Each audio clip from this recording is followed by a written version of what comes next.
Welcome, everybody. My name is Jane Rhodes, and I'm the head of the African American Studies Department here at UIC. I'm so glad to see a crowd here because, well, the world is pretty insane right now, and we need moments like this and people like this to help us make sense of it. So I hope that I'm really delighted to see so many folks here.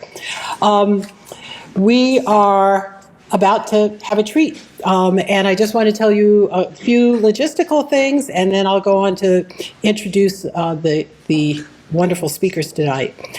This is co-sponsored by, organized by the African American Studies Department, the Gender and Women's Studies Department, and the Jane Addams Hull-House Museum. So the three groups came together to sponsor this, and we're also amply supported by the Social Justice Initiative and the Department of History. And you'll understand in a moment why all of those are so important. There will be books to purchase, and I'm assuming you'll sign. Yes, afterwards, so you'll hear about the book, and then you'll actually get a chance to get one in your hands. The students in my African American Studies 100 class, you have an assignment in that book, so you might want to grab one. We have a number of social media outlets, including a Facebook page, an Instagram page, and a Twitter handle. So you can tweet hashtag Black Politics or hashtag AASTUIC. This is on your chair if you can't remember all of those. But participate in the conversation, circulate it. This is being filmed by CAN TV, and it will be available in a couple of days on that venue as well. So I'm delighted to welcome my two friends, colleagues, and amazing women here tonight. On the eve of the midterm election, I'm going to leave that to you all to talk about, but it's hanging over all of us. The two participants of this conversation are Natalie Moore. You may know Ms. Moore as the Southside reporter on WBEZ. She is an extraordinary journalist and also a writer. Most recently, she published The Southside, A Portrait of Chicago and American Segregation, which was winner of the 2016 Chicago Review of Books Award. And she's also published and co-authored two other books. One, The Almighty Black Peace-Stone Nation, The Rise, Fall, and Resurgence of an American Gang, and Deconstructing Tyrone, a new look at Black masculinity in the hip-hop generation. And if you tune into WBEZ, you'll hear Natalie Moore providing us with news, particularly from the standpoint of the South Side of Chicago. We've just been talking about the local Black politics in Chicago, and I'm sure that she will help us get a sense of what that environment is. She's a longstanding journalist. She worked for the Detroit News, St. Paul Pioneer Press, and the Associated Press. And so join me in welcoming Natalie Moore.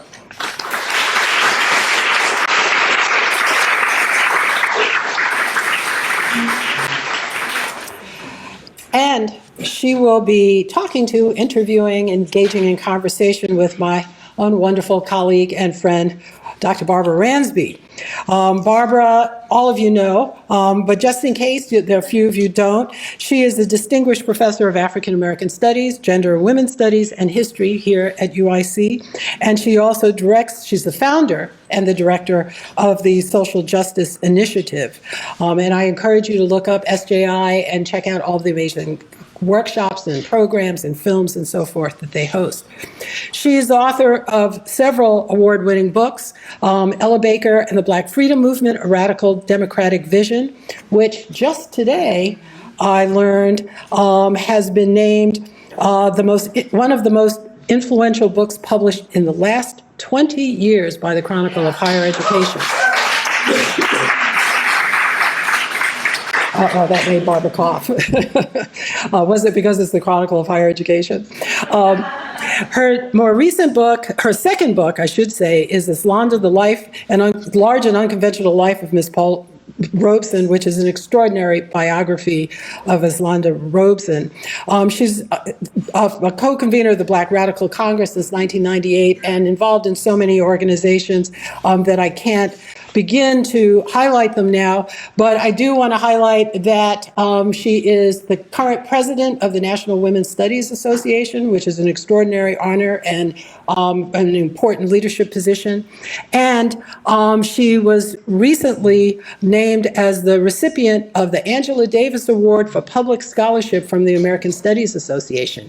We'll all be in Atlanta next week or this week actually, to see her receive that award. And it's a huge distinction. The award goes to someone who uses scholarship for the public good. So I can't think of a better description than Barbara Ransby's work.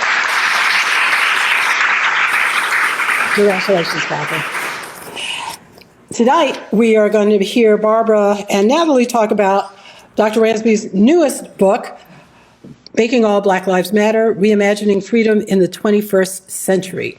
So that's enough of me. You want to hear from them? Please come up, Barbara and Natalie.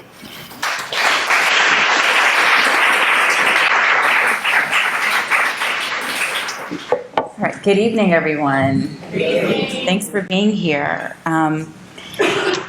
So we're going to talk a little bit, turn it over for questions. Because this isn't Barbara's first time talking about the book, we wanted to focus it more on Black politics in the city and this region.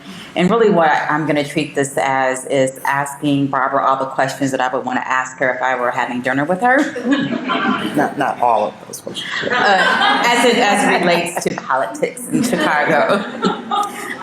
But I don't want to not talk about the book, to at least set the table for us. It's a great book that gives us a snapshot of how we got to where we are today. And what I loved about it was, again, setting the table that, I think most people know that Black Lives Matter, the movement for Black Lives, it just didn't crop up out of nowhere. Like, there's a legacy, there's a tradition. But you talk about that, particularly in Chicago with the Black Radical Congress, National Minority AIDS Council. Can you just talk about the organizations or the events that led up to where we got to in 2014? Mm-hmm. Well, I want to echo gratitude to the hosting organizations, which I'm affiliated with and have a lot of respect for. Very fortunate to be in this community. And also to Natalie, who is super busy and agreed to do this. We've done this a few times. Once you interviewed me for something, and then I interviewed you about your wonderful book about the Southside. So this is, we're taking this on the road. As a historian, my big question is always what came before. And sometimes I think one of the mysteries of social movements is, where did it come from? What gave rise to it? What was the spark? So with looking at the Black Lives Matter movement, the movement for Black Lives, which we really can date to 2012 and the murder of Trayvon Martin, and then, really catalyzed in 2014 with the murder of Mike Brown in Ferguson. What set the stage for these seemingly spontaneous protests? And there's been, over a decade of organizing around police violence, around prison abolition, and particularly Black feminist organizing that have centered the issues of gender and sexuality in the context of a larger Black freedom movement. And that's really significant. As part of what I argue in the book is that Black feminists, particularly Black queer feminist organizers, young people, have really been instrumental and been central to the leadership and been kind of the ideological bedrock of this movement. But they were, mentored politically by, people like Beth Ritchie and Angela Davis and Ruthie Gilmore, people who were critiquing state violence, people who were understanding the increasing violence of police in Black urban communities as related to a larger, economic crisis, but also saw a kind of toxic masculinity in the way police were carrying out, these kinds of violent practices against Black communities. So Critical Resistance is one group nationally. Insight Women of Color Against Violence is another one. You mentioned Black Radical Congress, and just to bring it to Chicago, there's a long history, as we all know, about resistance to police violence in the city of Chicago. The famous, John Burge case, where young Black men were, rounded up and tortured and forced to make confessions about crimes they didn't commit. Some of them ended up on death row. It's a huge awful scandal, but not a scandal in the sense of here's an exception. It had been a routine practice, different in degrees in different places in Chicago. So the John Burge campaign, the Chicago Torture Memorial Project, which came out of that, which some people in the room, Alice Kim and others, have been involved in. When I first moved to, this is too long an answer, isn't it? No. Okay. Just an academic or a preacher, you ask some questions like 2 hours later. No, and the other thing I always remind people of is, in addition to this iteration of folks who've worked on these issues, who I think were very instrumental in politicizing young activists, people like Stan Willis, who was a lawyer with the National Conference of Black Lawyers, who was suing Chicago police for violence way before there was a large campaign to support it. You know, he had this determination and passion and grit, and he was involved in that very politicized legal work. But you know, the list goes on with these kinds of campaigns. Mariam Kaba, who is no longer in Chicago, was really important in helping to launch something called We Charge Genocide, which sent a delegation of young activists from Chicago to the United Nations, to Geneva, Switzerland, to the United Nations Committee Against Torture, to put Chicago police violence on the international map. So all of that was part of the kind of groundwork to protest here after Ferguson, but also some of the national context.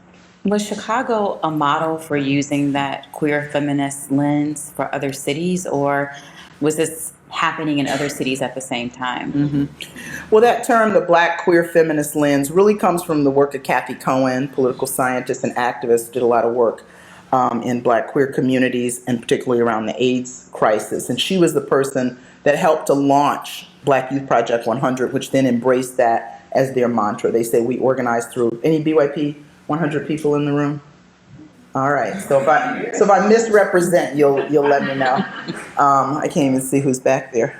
Oh, my daughter's back there. Hi, Asha. There's a light in my eye. That's the reason. Yeah, they organized through a Black queer feminist lens. I think really representing kind of a radical inclusivity, representing Black feminist politics that look to bring marginal forces in our community to the center, people who many more mainstream politicians would disregard or not prioritize, and really insisting on the visibility of queer activists, which, of course, in previous iterations of the Black freedom movement, that was not the case. So I think Chicago has been a center, but fortunately not the only center. Tomorrow is election day. Oh my goodness. There's so much to unpack nationally, locally, but let me just start by asking you, what are you watching for tomorrow? I'm going to be listening to you tomorrow. I'm not going to be on tomorrow. You're not? Where are you going to be? At home. Oh, okay. We have a whole political team now at BEZ, Okay. so we don't all have to work election night Okay. Well, I have anymore. like 3 journalists that I, trust, and you're one of them. I'll find the other 2. No, I'm interested in. Well, first I could say a lot. I'll say a little about electoral politics in general. I talk about it a little bit in the book, and I've been really impressed by the political savvy of young Chicago organizers in approaching electoral politics, but a lot of the movement for Black Lives organizers nationally. I think a lot of us are trained to view electoral politics as a scenario where we become cheerleaders, uncritical cheerleaders for a candidate who always break your heart, right? Because once people are elected, they get into a system in which they're expected to make compromises in principles, et cetera. So what I've been impressed with the movement for Black Lives is confronting, demanding, holding accountable, but being much more realistic about electoral politics than is often the case. So that said, there is an electoral justice component to the movement for Black Lives. A young woman named Jessica Bird, who lives and breathes this stuff, has been central to it. Another young woman, Kayla Reed from Ferguson, who's very involved. And so they've been looking for progressive candidates who break the mold, looking for progressive candidates who are committed to movement and not just committed to career. So all of that said, Stacey Abrams' race, we're going to be having a conference in Atlanta the day after the election in Georgia. And I find her very interesting for a number of reasons. One is I think she makes no apologies about a truly progressive agenda. I think she's lived close to many of the problems that poor Black people face. There was an article in Forbes about her being $200,000 in debt. And she didn't see that as being something to be, she was like, most people are in debt because we have $1 trillion in student loans that people are indebted for. Credit cards are constantly luring us in to be more and more indebted. So she saw that as a way to say, I get what people, working class and middle class people are experiencing. She has a brother who's been incarcerated a number of times, and she talks about him lovingly and with I don't know that she has abolitionist policy agenda, but certainly with an abolitionist spirit. So I think somebody like her is important to watch. And Andrew Gillum in Florida, of course, who worked closely with our young comrades in the Dream Defenders there early on. Now, I'll just say that and I'll offer a footnote to both of those. Okay. As impressive as they are, as different as they are than traditional sort of corporatist Democrats, I think people have to engage in electoral politics with a certain kind of sobriety and be, dedicated and committed to getting progressive people elected, and then the next day fighting with them to push as hard as you can to be accountable, because there's a socialization process that happens that will tell them, to really do this work, to really get elected. This is how the system works. And all of that rabble-rouser stuff that got you elected has to be left behind. And pretty soon they don't recognize themselves and we don't recognize them, right? So I think there's limited, there are limited victories that we get from electoral work alone, but even to get minimal victories, we have to be prepared to really struggle with candidates once they're elected. I have another story to go with that, but I'll weave it in later. Okay. I don't know when, maybe this has always happened, but I felt like in this past several years, this idea of you vote for someone means that you love that person. Mm-hmm. And I mean, we all make choices about, and I don't even want to say the lesser of two evils, but you're exercising your right to vote and you're deciding to vote for a person based on who the pool is. Mm-hmm. But I guess I have bristled at some of the rhetoric around voting. Like if you're supporting someone, that means that you support all their policies, or it becomes this, you're a surrogate for that person. Mm-hmm. Suddenly if you vote for that person. Mm-hmm. Yeah. I mean, yeah. And for a lot of people, we get kind of seduced into this idea that voting is going to make magic, right? And then you can just chill. You get the right person in there and they're going to do all these things for you.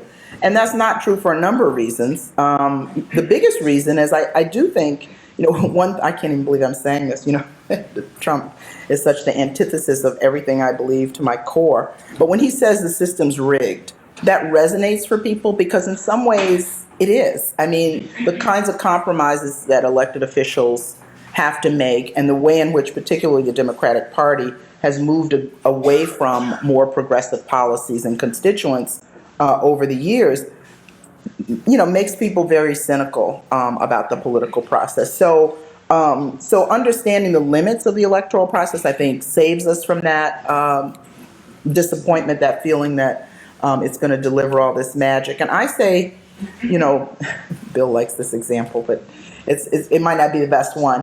That sometimes I think of voting like brushing your teeth, which is that you do it because it's necessary, it's important. If you don't do it, bad things will happen. But it doesn't define you, right? And if that's all you do, I like that.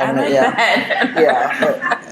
But I know people believe people fought and died for people to have the right to vote. That's true and not true. I mean, people fought and died for freedom, and they thought that exercising the vote was going to give them a margin of protection in the violent Jim Crow South. They thought voting was going to protect them against, corporate greed. They thought voting was going to protect them, give them some insulation from a number of things. But it wasn't.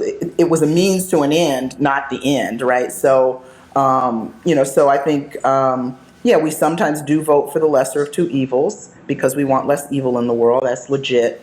But if that's all we do, we're going to have very, very limited returns. I wanted to read something to you, and this picks up on the thread about Stacey Abrams and her debt, and using that to say, I can relate to people. Republican Jeannie Ives, who lost the primary to incumbent Governor Bruce Rauner, wrote this, I don't know if it's an essay or an article or how to describe it, on Friday. And so Lauren Underwood is running in the Naperville area, young black woman trying to upset the Republican there. This is what Jeannie Ives wrote. Congressional candidate Lauren Underwood lives in a $750,000 Naperville home with a 3-car garage 1 block from an exclusive private golf course. Upperly mobile suburban voters typically admire the trappings of success when they are one's own. Underwood, however, still sleeps in her childhood bedroom down the hall from her mother and father in the home where she grew up. There was once a time when a 32-year-old might be embarrassed, perhaps even mortified, to rely on their parents to pay their credit card bills. But no longer. These days, failure to launch doesn't make one reluctant to offer their leadership and wisdom to others, to run for the State House or even U.S. Congress. And then she gives other examples of people in their 30s who live at home and who are running for office. And I was like,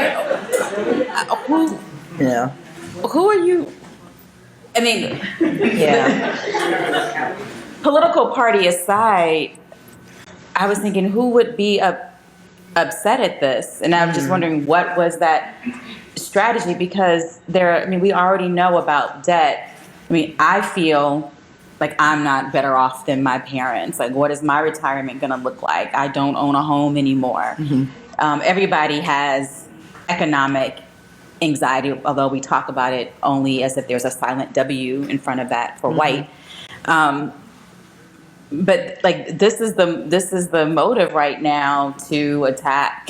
Yeah, there seems to be a lot embedded in that critique there. But I mean, to sort of maybe segue that a little bit to talk about the economic part of this moment, and particularly, to the Black Lives Matter moment. One of the reasons I think the work in Chicago has been important, one of the reasons I think there is so much excitement about certain kinds of political campaigns right now, and one of the reasons I think that the movement for Black Lives and Black Lives Matter movement was important intervention in not only racial politics but class politics, is that it rejected the politics of respectability that have dominated Black politics for a half century. And that's a very class-specific change, which is to say, rather than having a kind of perfect middle-class victim as being, or survivor as being the person put up to represent the movement, a Rosa Parks, wholesome, church-going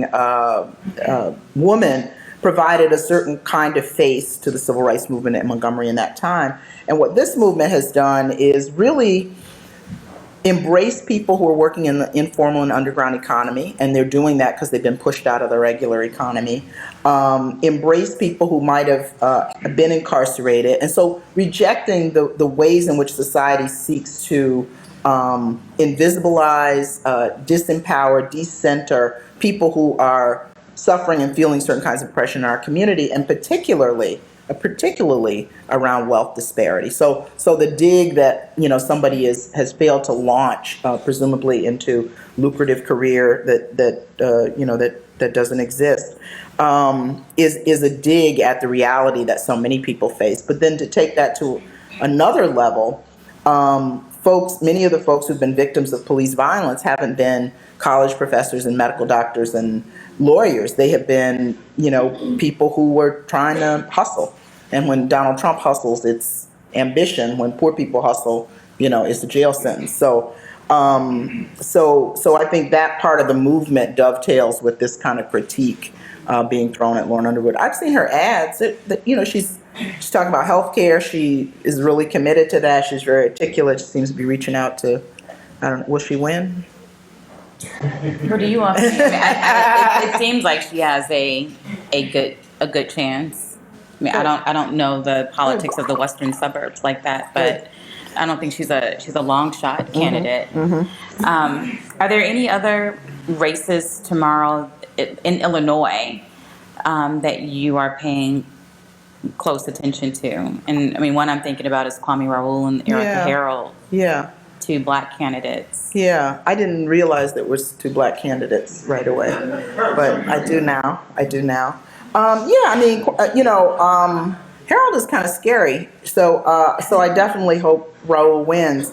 I am looking at that. I'm looking at tomorrow, and I think many of us are. And this is what I think about the electoral work. I think it creates a landscape, and it's the landscape on which we will struggle the day after the election, right? And so the kinds of commitments that certain progressive politicians are making are ones that we have to then figure out strategies to hold them accountable to and to push them to take other positions. So I'm as interested in November 7th as I am November 6th, and certainly the kind of experiments that are happening in terms of reforms in the criminal justice system will lessen some of the suffering, but in the long term, unless we really think creatively and transformatively about these systems, we're not going to be much better off. If J.B. Pritzker wins tomorrow, what does November 7th look like for organizers? I mean, in some ways it looks like a continuation, but it looks like taking all of that rhetoric and matching it up with policies that groups like, Black Lives Matter Chicago and Assata's Daughters and BYP 100 have been calling for, and other progressive multiracial groups. I mean, some of us belong to a coalition called the Majority nationally, which is about 56 climate change organizations and all that. And there's sort of state agendas for those coalitions. And here in Chicago, we've been working with Resist, Reimagine, Rebuild Chicago, the R3 Coalition, which has 36 groups, which to hold together 36 groups in a coalition in Chicago for 2 years is not a small feat. So I'm hopeful that coalitions like that will, be planning trips to Springfield, will be, finding Pritzker wherever he is, and our good colleague Juliana Stratton. I think movements can't relax the day after and say, let's wait and see. I think movements have to have their own agendas and not be afraid to confront candidates, even and perhaps especially the ones we vote for. Do you think that people are paying enough attention to state politics? Probably not. I mean, Trump is a circus act that's hard to take your eyes off of. It's like, one train wreck after another. So I think that becomes a distraction from local politics in some ways. It becomes a distraction from the state politics, and we do need to pay more attention. When did you move to Chicago? When did I move to Chicago? In 1991. Okay, so the start of Mayor Richard M. Daley's tenure, early in his tenure. Obviously you observed, you knew about Chicago, you're from Detroit, but when you came here, what did you think about Chicago politics, particularly Black politics? Well, Chicago's an interesting place politically, and of course I knew about Harold Washington and the amazing coalition that came together to elect Harold Washington. But I mean, to be quite honest, and I'll try my best to answer electoral, much of my 40 years as a political activist and organizer has been outside of electoral politics. And I feel voting and electoral work has to be a part of the strategy. When I first came here, I met Stan Willis, who was, doing the anti-police violence stuff. I met people like Lisa Brock, who had worked in the anti-apartheid movement.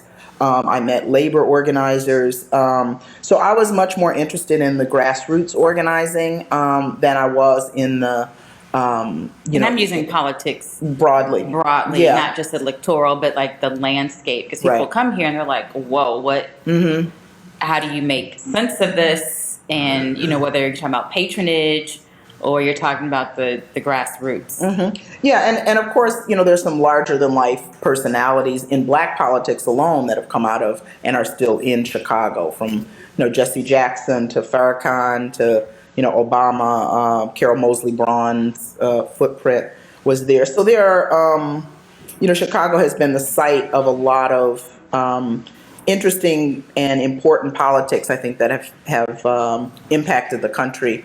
You mentioned Black Radical Congress. Black Radical Congress was another important part of my own political development in 1998, which was an attempt to kind of create a black left pole in politics. And it was, for me as a feminist, coming a few years after the Million Man March, which we were very critical of as embracing both patriarchy and capitalism, both of which have caused great suffering for my people, for our people.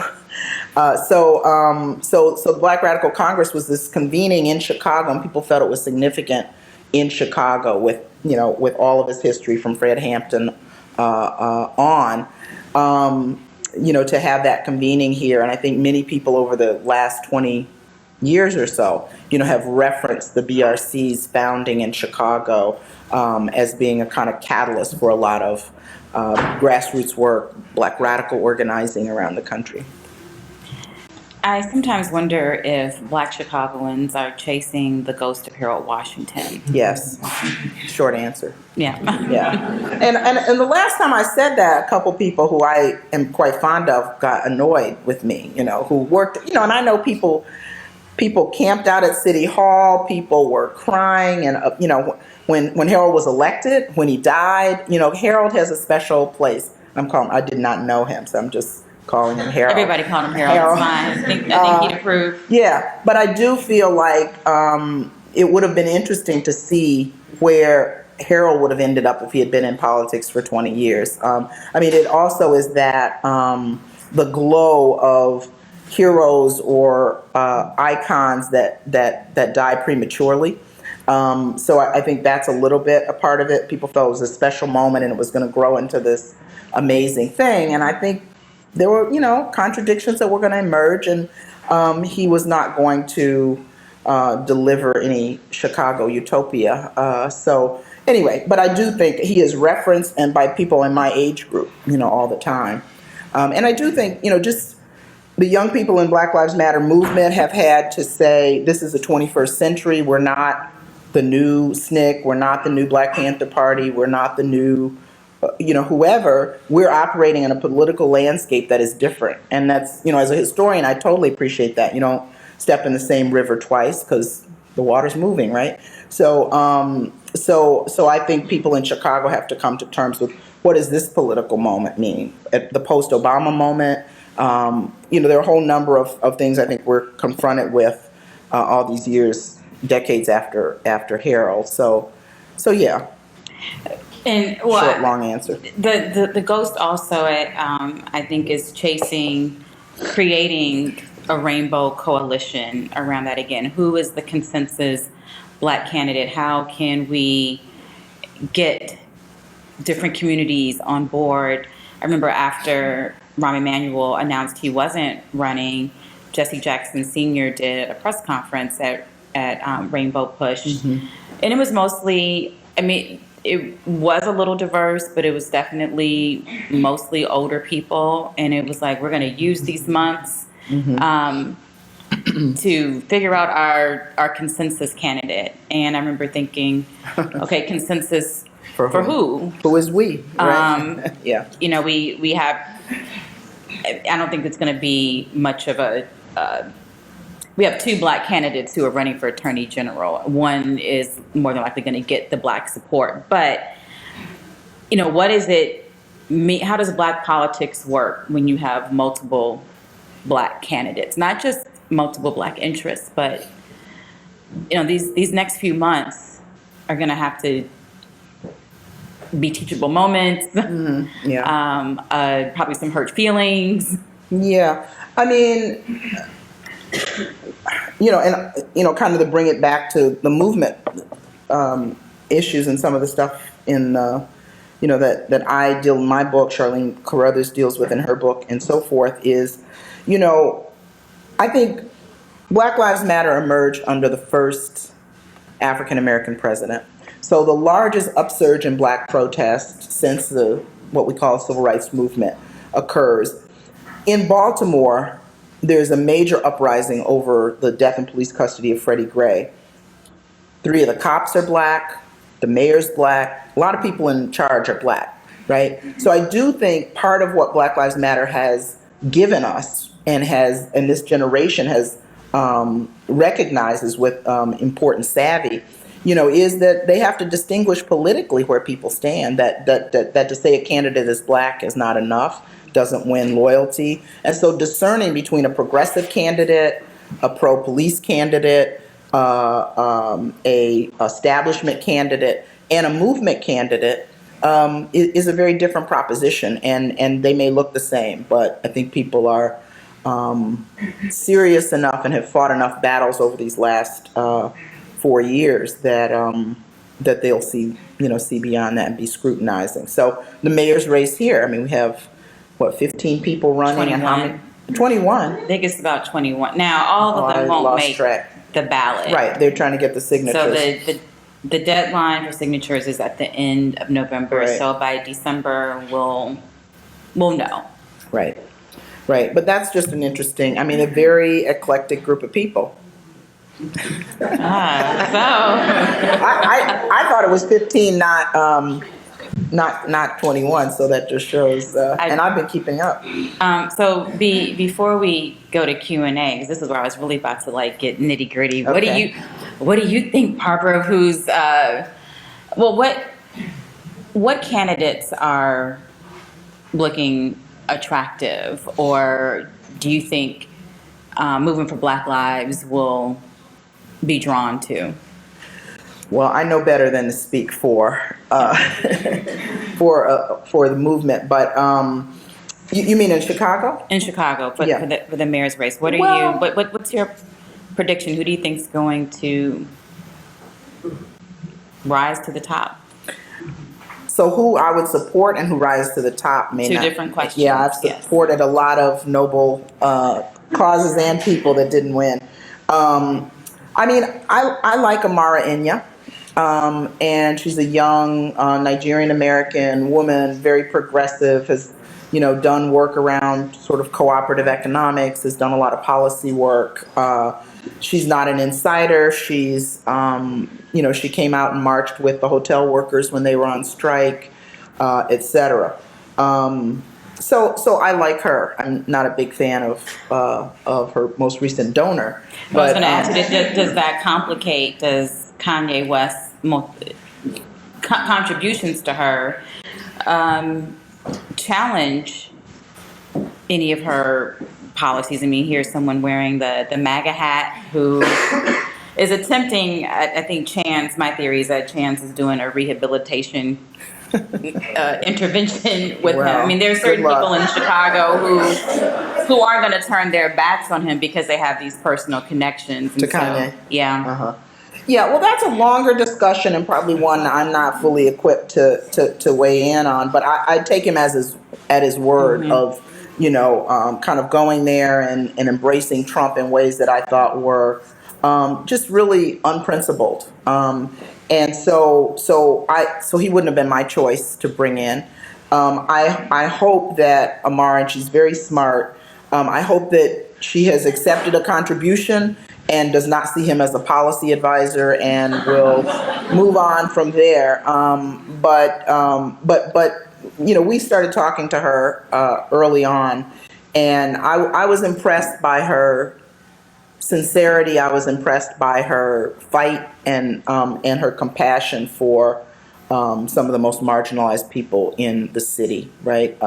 As you know, you write about in your book, and then our Institute for Research on Race and Public Policy, Yvonne Arenas is there, wrote a study talking about the three cities that exist in Chicago, the enormous wealth disparity in access to resources and education, et cetera. And I hear her talking about that and concerned about that and angry about that and thinking of actual ways to intervene. So I like her. I don't know that she will win, but even if she won, I think that the day after, in February, movement organizations would have to be making a plan to challenge, to confront, to hold her accountable. And I think honest people who go into that work expect that. Okay, so we're going to turn it over to Q&A. This is being recorded by KNTV, so there's no mic, so I'm going to repeat your question. So that means keep your question tight so I can make sure I don't misrepresent.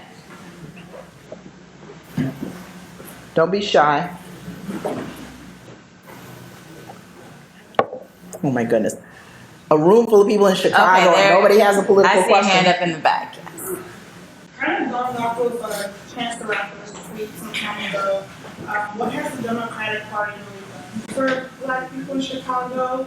And yes, there's this new wave of progressive Democrats, but is that really going to change things for Black people in Chicago?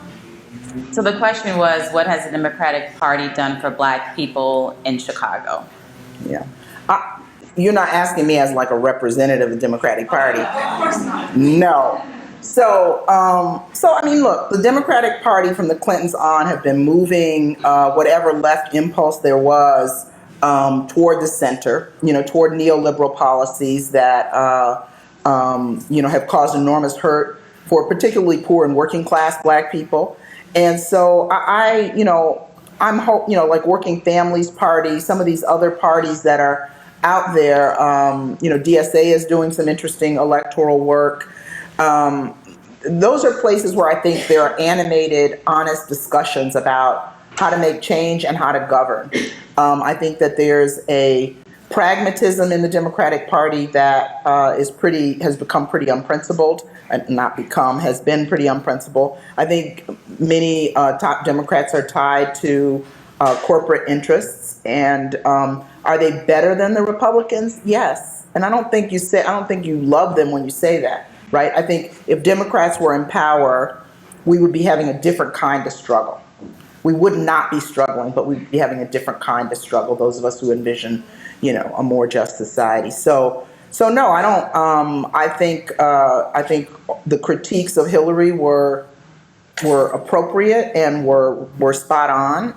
And I think that we ought to hold the Democrats accountable when they're elected, but we ought to, be critical of them, but I do think, and, we could talk about this all night. I mean,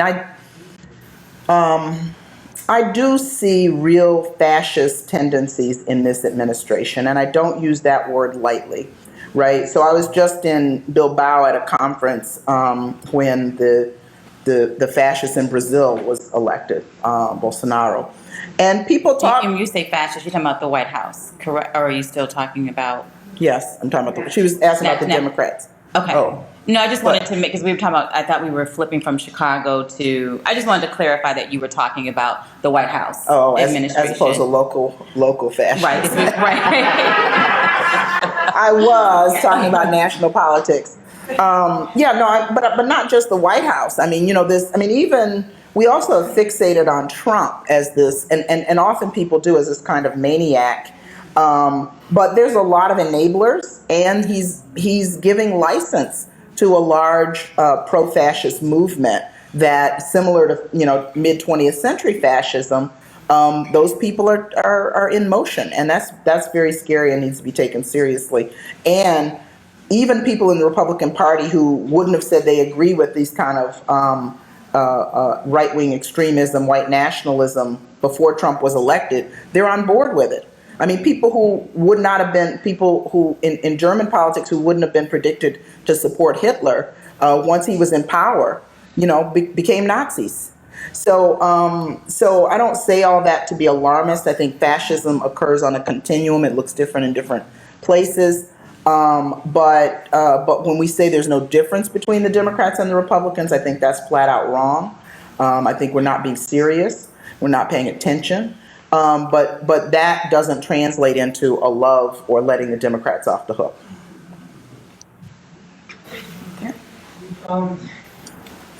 In terms of, I can't see you. Yeah, you're standing right. Can you just come up a little Who are bit? you? Thank Hi. you. I don't like. I favor very much the Democrats much more than the Republicans. Mm-hmm. But It's a good start. But I don't like to see all Republicans as being evil. I think that there are select ones that are for the people to a degree. What are your thoughts? Do you agree that there are those Republicans that? Let me repeat his question. Oh, okay. Yes, sorry. She's going to repeat your question. So he said that he tends to favor Democrats, but doesn't want to see Republicans as all evil. what Republicans are doing, some things that are good.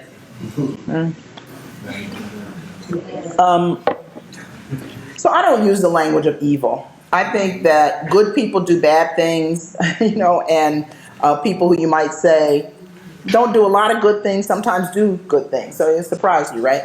And I think we all have the capacity to change. So I wouldn't say somebody who's a Republican is evil. That is way too simplistic. What I would say is that the Republican Party right now, the platform and the policies that they're defending, right, the tolerance of vitriolic racism, anti-Semitism, misogyny in their leader, right, is pretty hard to defend on principle. So I would say those ideas are dangerous ideas that are hurting many people in the world, and I, with every, thing in me, will fight against those ideas. Some people who identify as Republicans will change their minds. Some are distancing themselves from the Republican Party. So people are complex, right? The other thing I often think of this quote from Barbara Fields, who's a historian, was one of my teachers many years ago. She said, ideas are promiscuous critters. So, there are some of us who stay up at night trying to figure out this or that, or, we're at, meetings on a Friday night, trying to develop a campaign or something. Most people are trying to survive, and they have ideas that are very contradictory. Tom Frank wrote a book a number of years ago called What's the Matter with Kansas? And there have been similar books like that talking about why do people sometimes vote against their material interests? Like, why would poor white people want to vote for Trump?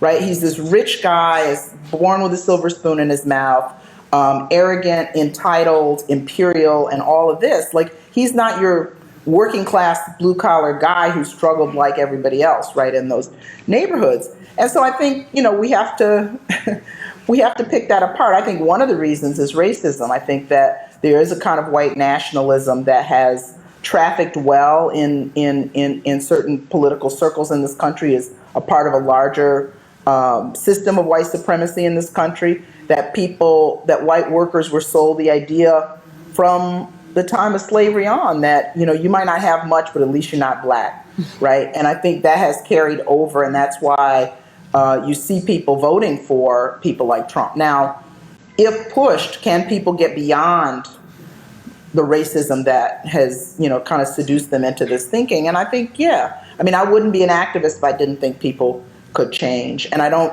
call people evil. But let me say unequivocally, the policies that the Republican Party is following right now is leading us in a very, very, very dangerous terrain that is causing much suffering and injustice. And anybody concerned with freedom and justice ought to fight against those policies. And the Democrats have policies we need to fight against too. Right, there are just Democrats that are, not all Democrats are good. I mean, Yeah. None of us are all good. Yeah, I definitely don't think Barbara was advocating that at all. Look, not all leftists are good. We have a question right here in the front.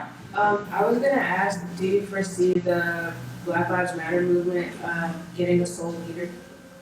The question was, does she foresee the Black Lives Matter movement getting a sole leader? Short answer, no. But if you'd like a longer answer, I can continue. Yeah. So yeah, one of the things one of the characteristics of the movement that I think, is a strength is in embracing kind of a Black feminist politic. It has also rejected a certain style of leadership, that is the male, often clerical leader who's looking for a flock. It was very interesting to me when Al Sharpton went to Ferguson.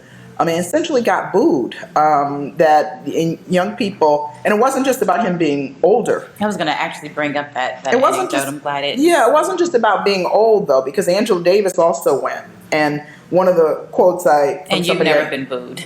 I've never been booed. Not by the young No, people. I don't think so. No. Maybe sometimes they smirk and they roll their eyes. They think, oh, she's crazy. But no, I have not been booed. Thank you. But I'm not as old as Al Sharpton. No. Maybe I am. Let's go on the record. Maybe I am. Not.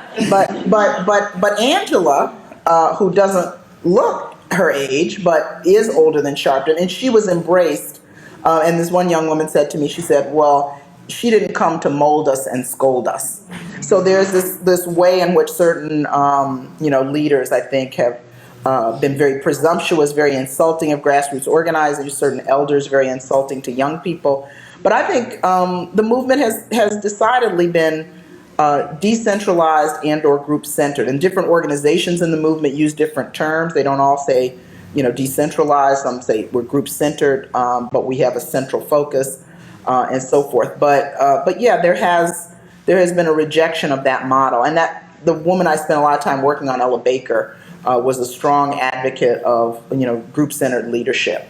She said leaders who teach people following as the only way of fighting have done a disservice to the movement. So I do think that's true. Now that said, there are some celebrities that have emerged out of the Black Lives Matter movement, and I think that's a little bit troubling. I mean, sometimes I think it's media attention that is not sought, right? Because the media is always looking for somebody who's the sparkling, articulate person that they want to call all the time. But I think we should try to resist that too, and I see some of that happening.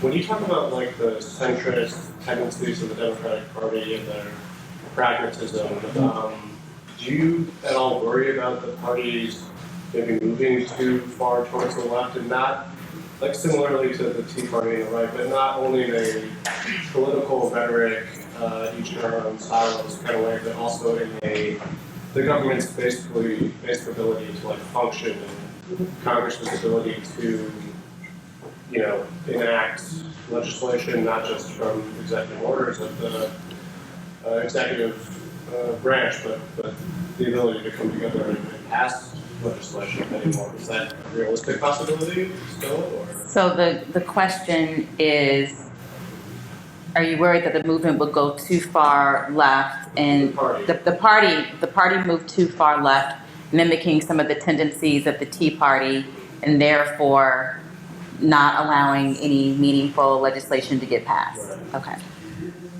So I think we create false symmetry sometimes, right? We say, oh, there's the extreme left, there's extreme right. Well, the extreme right and extreme left are not saying the same things, and are not, they're different animals.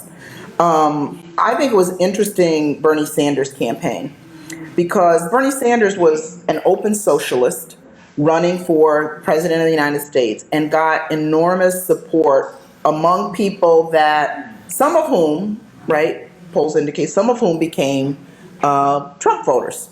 They wanted something different. They wanted, in part a class analysis. They in part wanted, somebody who was in some ways an outsider. I know Bernie had been in politics, but he was outside the mainstream of the Democratic Party. So I don't think we can just have this formula of when the left puts forward a genuinely progressive position, it's an extreme left position. That continuum is kind of a false frame to begin with. I think that when we see political parties emerge that address in fundamental and honest ways, and sometimes in radical ways, and radical, I know that scares people. So radical means getting to the root.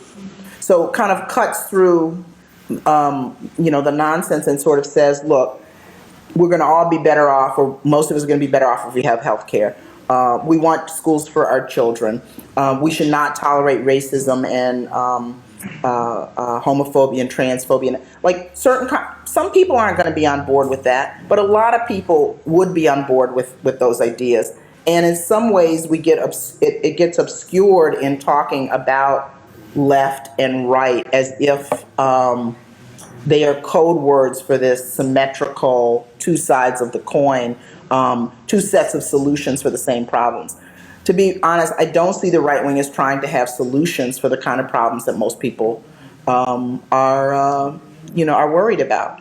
So I don't know if that's one answer. So another practical part of your question, I think, is in Congress, in the way things exist now, as I think Frank Bruni argues this in the New York Times, should the should the Democrats be more centrist in order to win some folks away from Trump? And I really do think that's just really the wrong formula, because I think to the degree that some folks who voted for Trump can be won, and it wasn't the majority of people who voted, by the way, so we need to also kind of come to grips with that. And then if we talk about all the people that could have voted, that should have been able to vote, we're talking about a minority that elected him. So you don't have to go after the people who've already, kind of thrown in their lot with white nationalism. There's a lot of other people, in terms of votes. But I don't think the Democrats should try to ease toward a Trumpist position in order to win those people. I think there are people who've been disaffected who can be won. There's people who, formerly incarcerated people who need to be able to vote, who are part of a constituency. So there's a large menu of strategies that the Democrats could use just to function within the existing electoral system without making those kind of compromises. Sorry if that's kind of long-winded. We have time for one more question. Oh, Hi. Thank you so much. This is a really helpful conversation. I'm wondering about, from a civic education perspective, what would Black politics lens look like in our schools? so the question is, in regards to civic education, what would a Black politics lens look like in schools? Well, Black politics lens, or we could get more specific than that too. I think we need to teach young people about Black politics, about the Black freedom movement, which doesn't just include Black people, but many people who supported and were allies of that have been for that, in that movement since Black people were enslaved. I think this idea of, we were talking before about the Black queer feminist lens, like what does that look like?